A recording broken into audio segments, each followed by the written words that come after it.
Well, hello everybody. My name is Jim with Full Moon Adventure Club and welcome to part 3 of our 2002 Jeep Grand Cherokee window module install. In the last video we did the driver front door and now we're going to do the driver side rear door. Show you how to pull all the trim off, run the wiring, pull the door panel off and put everything back together. And that should wrap up this video, so we'll jump right out there and get right to it. Okay, so first off, what we're going to do here is continue to remove some of the trim. We've run the wiring down in this little channel right here. Here's where we're going to run it. So you're going to pull out another Phillips head screw here and go ahead and start removing the trim. There's another screw located here behind your seat belt. There's a little clip that's going to pop off there and should access that screw. And then we're just going to kind of start at the bottom and start to work that off, kind of rolling it away from the lip. And that's going to disengage that piece of trim for us. Just like so. Now we're going to move around to the other side. Might help if we adjust our seat and move it all the way forward to give us a little more room to work back there. Okay, and we don't have to pull too much of the rest of the trim off. I think if we just got it loose like this, you're going to be able to do your work. I was able to, so I don't see any reason to go ahead and take everything apart down there. I'm going to pull out this little plastic protective cover. And that's going to give you access to your rubber boot and your electrical harness and all that good stuff. We're going to start by removing the Phillips head screw that's in the door handle right there for the rear door. And then there's going to be one more screw located behind the door handle. And once that's off, we're going to go ahead and get our little pry bar set right here. I have a plastic pry bar to protect the paint.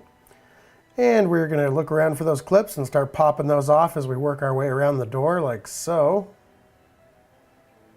All right, that came right off for us. Now we're going to disengage the metal rods for the door handle by removing the yellow clip, pushing it out, and then just pulling the metal rod up. And that should release both of those. Undo the window clip just by basically moving the little button and pulling the clip out. Now we're going to remove our rubber boot. Move that seat all the way forward so we have plenty of room to work there. So you undo that clip. It's got a little clip on the top and the bottom, and then it should just pop right out for us. Again, I want to move my wiring, run it through the clip so I can still use the boot, but I have to break away some of the plastic here and even use a drill. So I'm inside the plastic clip, but I can still run my wiring and have everything protected by the boot. So I pulled some stuff off, drilled a hole, my wires fit fine. Now we can kind of run those through where the other wires run after we tape it up with some electrical tape here to keep the wires together. So we only have to do this once. And we're going to go through there, pull out enough slack to kind of estimate and reach where we want to go. Run our wiring through our plastic clip, pull out all the slack there. And then we're going to run that through the boot and into the door. This one gave me a little bit of trouble, but not bad. I edited out some of the time there. We're also going to have to pull this rear speaker just so we can get our hands in there and find that wiring. It's just 3 Phillips head screws to do that.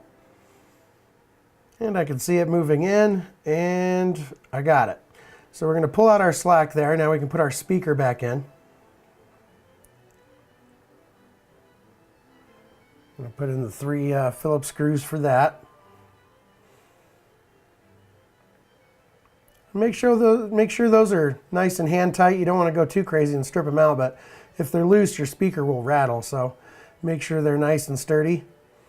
Now we're going to take our wire and go ahead and run that along our other wires and up and connect it into our switch. Now we have a gray and white. It's a gray with a white stripe, I believe, for the rear window here. And you can pretty much connect to it anywhere you want. It doesn't have to be right near the switch. It can be down a little bit lower, and that's what I'm going to go with there. Then we're going to go ahead and kind of pull out some of our slack now that I have it all run the way I want. Get rid of the access, reconnect that electrical connection right there so we can do a quick test. And the blue is going to the green on the module. That's my blue and yellow wires that I ran. The blue one is run to the green on the module for motor side 2. And the yellow one is run to the white wire on the module labeled switch side 2. And what we're going to do is just strip these, and I'm going to do a quick test here before we put everything back together. I like to make sure that everything's working properly before we put everything back together. So I'm going to go ahead and connect these wires real quick, so we'll get them all nice and connected the way they're supposed to go, and then we'll do a test. We're going to squeeze our connectors together, put our clip on. And of course we have blue, which is actually our green wire on the module, motor side 2, going to the motor side of that gray and white striped wire.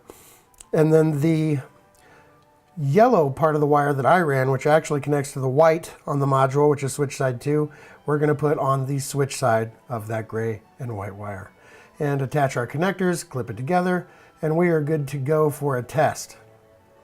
Looks like it's working just like it should, so we're good to go ahead and reattach our rubber boot and pop our clip back into place. And now we can go ahead and take some of our trim and start just gently kind of moving that around to get it to clip back to the door and moving everything back into place. And now we can put our screws back in well, or move the seat back.